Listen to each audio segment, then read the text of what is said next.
Hello everybody. So today I will talk about calculus. The topic today is about differential equations. So now I will show you how to answer. This one we change by dy over dx. Next, y we put on the right. Next, this y we put on the left, s ds we put on the right.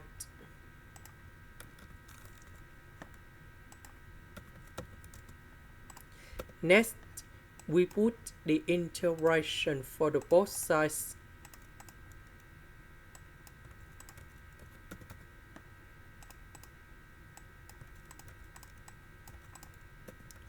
So the integration of this one, we have ln of the absolute value of y. This one, we have ln of the absolute value of s, and I will put about c. This is the end. Thank you for watching.